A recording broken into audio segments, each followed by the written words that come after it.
Lansy the Benny. In the heart of Ticklewood Forest, where sunbeams danced through leafy branches and flowers nodded politely in the breeze, lived a fuzzy, bouncy little creature known as a Benny. Now, you may have never seen a Benny before, most people haven't. Bennies are about the size of a rabbit but much rounder, with springy ears that bounce when they giggle, eyes like shiny pebbles, and a tail so fluffy it looks like someone glued a cloud to their behind. And Lansy, well. Lansy was the most mischievous Benny in all of Ticklewood. She lived in a cozy tree stump lined with moss pillows and dried berry leaves. Her shelves were stacked with funny items, rubber acorns, painted pebbles, glittery buttons, and her prized collection, feathers from every bird in the forest, collected carefully after they fell out. Of course, Lansy wasn't rude. But what Lansy loved more than anything else in the world was tricks. Not mean tricks. No, Lansy didn't like to see anyone cry or get hurt. But silly, surprising, gotcha-giggly kinds of tricks. Those were her favorite. Every day, she woke up with a new idea. One morning, she tied invisible spider silk between two branches. When Squeaky the squirrel went bouncing past, his tail fluffed out like a dandelion puff when he tripped and landed in a pile of leaves. Lansy popped out from behind a bush, laughing so hard she snorted. Lansy! Squeaky groaned, brushing leaves off his head. One day you'll get tangled in your own web. Lansy just grinned.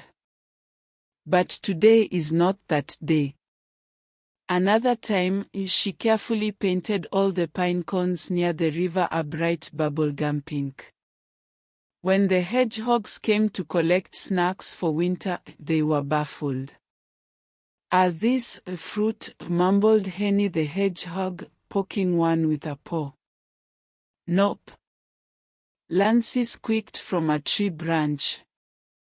"They are prickleberries. Limited edition." The hedgehogs were not amused. But they couldn't stay mad at Lansy for long. She always helped clean up afterward and sometimes shared her real snacks to make up for the surprise. The trouble was, the tricks were becoming a little too much. Everywhere Lansy went, animals twitched their ears or narrowed their eyes suspiciously. "Here she comes," muttered Millie Mouse one morning as Lansy skipped into the meadow.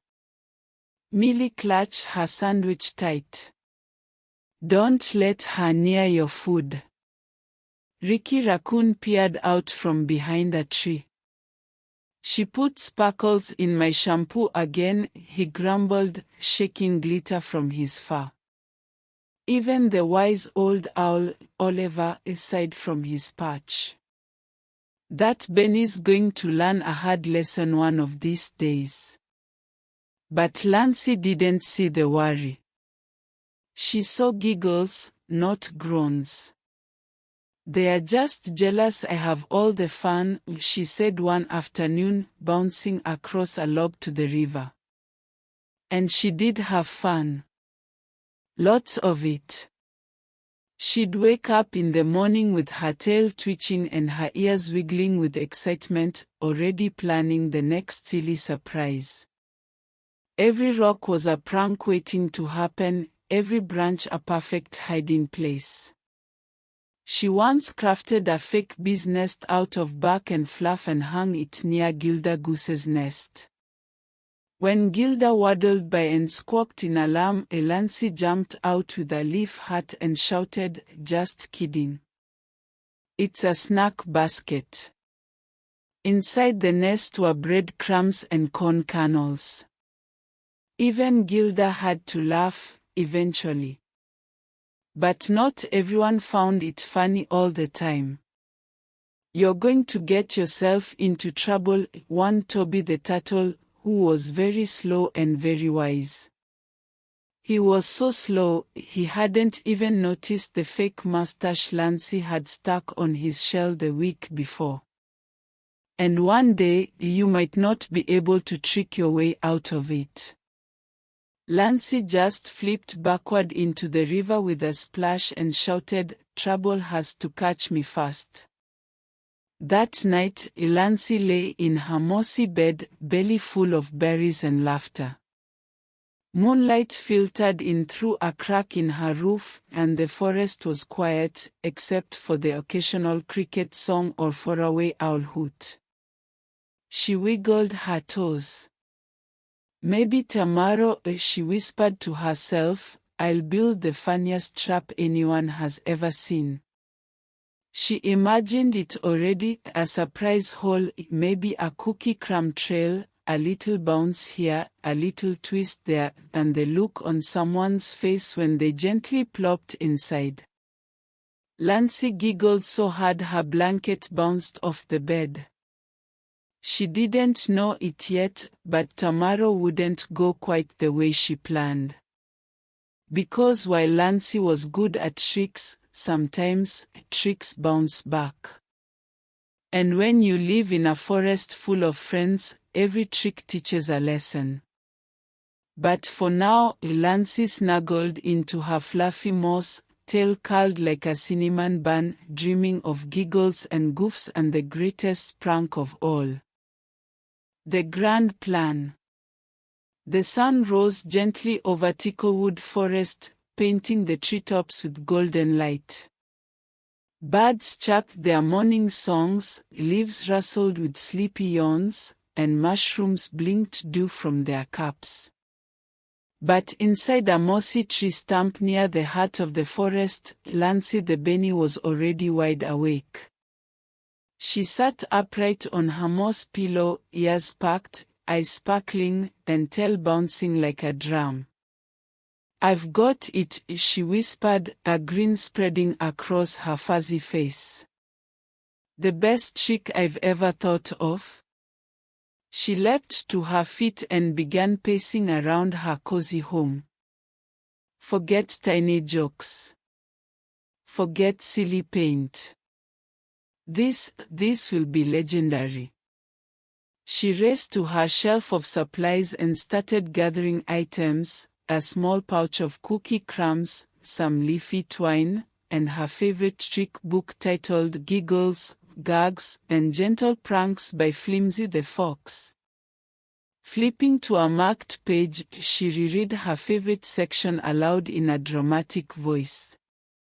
A proper prank should be silly, surprising, then safe. Laughter is best when shared, not shouted. Lansy nodded, tail flicking. Safe. Silly. Surprising. Got it. She unrolled a small map she had drawn of the forest. Her paw hovered over a spot near the big oak tree, right where many animals walked through on their way to the river or berry patches. Perfect, she squeaked, tapping the spot. Everyone passes here. Squirrels, raccoons, hedgehogs, even Gilda Goose. Her plan. To dig a little pit, not too deep, just deep enough for someone to fall in with a harmless plop.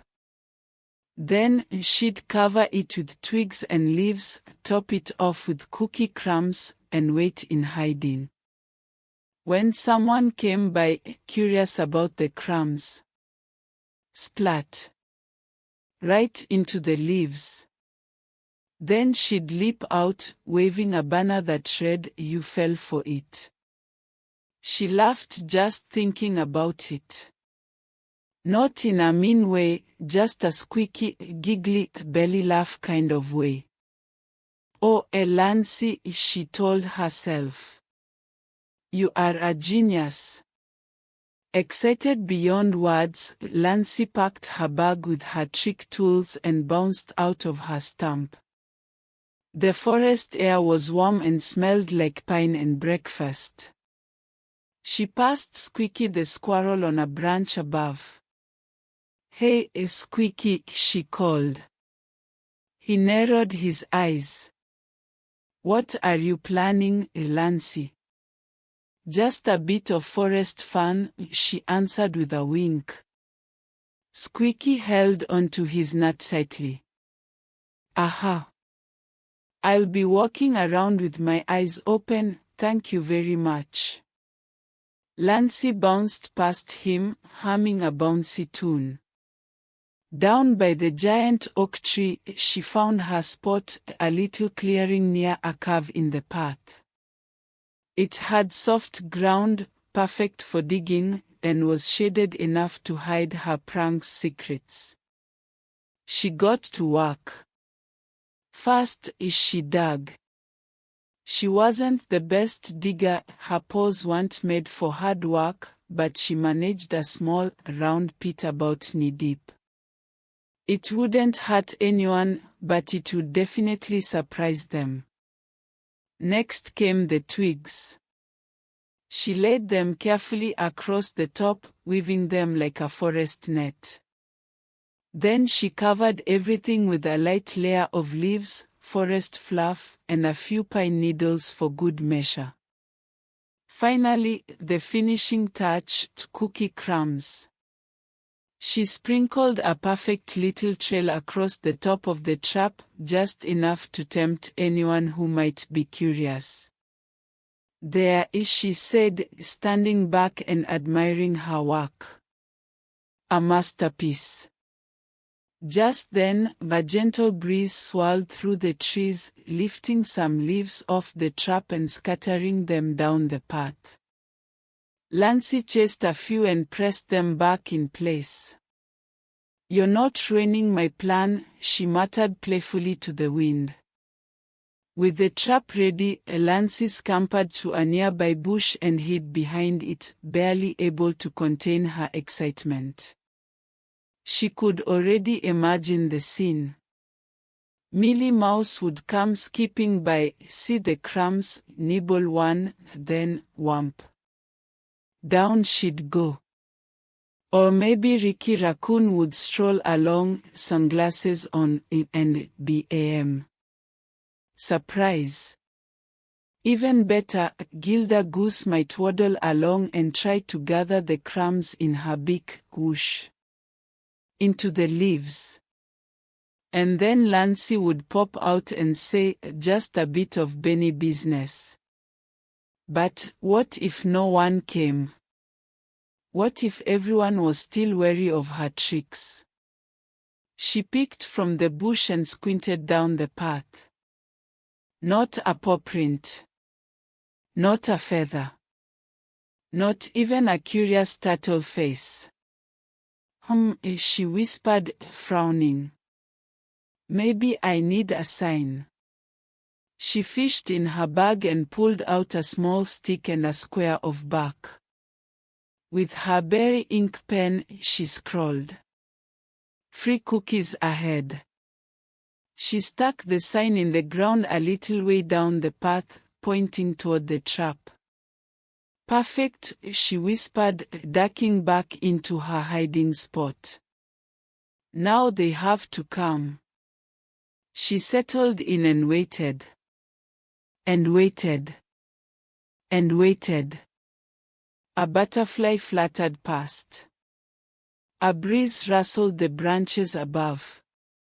The cookie crumbs sat on the trap like treasure waiting to be claimed.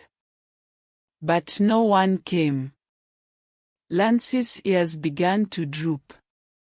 Where is everybody? She waited some more. Still no footsteps. No curious noses. No cookies from anyone. Her tail twitched with impatience. Maybe they didn't see the sign. Or maybe the crumbs are too small. She stood slowly, tiptoed from behind the bush, and crept toward the trap. Her pouch still had a few crumbs left. She reached in and pulled out a fresh sprinkle, ready to dust it over the trap. And that's when she forgot the most important rule of trick traps. Know where the trap is. Because the moment her paw nudged the crumb pile just a little too far. Crack. Snap. Thwomp. Down Lansy went. Setting the trap. Everything was going exactly as Lansy planned. Or, at least, it had been.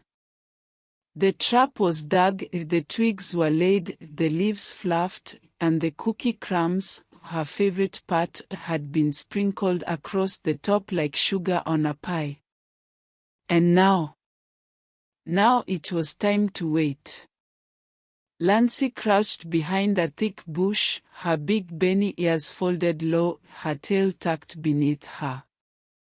Her heart thumped with excitement. "This is going to be brilliant," she whispered, pressing her nose to a little gap between leaves so she could see the path. It was a lovely day in Ticklewood Forest. The sun was peeking through the trees, birds were chirping cheerful tunes, and dragonflies zipped lazily over puddles. Everything was peaceful, which made it the perfect time for a surprise. Lansy wriggled with glee. Any minute now. She imagined it all happening in her head.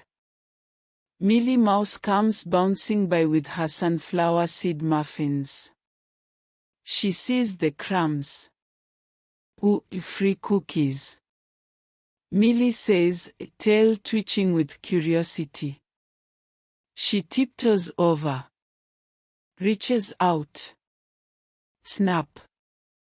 Into the leaves she tumbles with a squeak. Lansy jumps out, waving her homemade flag. "You fell for it," the flag says in big, glittery letters. They both laugh. Millie gets a muffin. Everyone has fun. Lansy beamed. Yes. That's exactly how it would go. But as the minutes stretched into longer minutes, Lansy's smile slowly shrank. She peeked out again. Still no one. She rubbed her eyes, making sure she hadn't dozed off. She hadn't. Her trap still sat there, perfectly disguised, twinkling with cookie crumbs like treasure. She said, tapping her chin. Maybe I need more bait. She pulled out her pouch and sprinkled a few extra crumbs around the edges of the trap. Then she arranged them in the shape of an arrow. "Better," she whispered. She crouched back down, tail wiggling as she waited. Still nothing. A squirrel darted by up in the trees, but it was squeaky, and he didn't even glance at the trap. He was too busy carrying a huge bundle of twigs.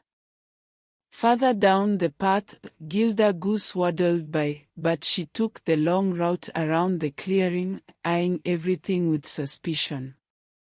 "Too quiet," Lansy mumbled.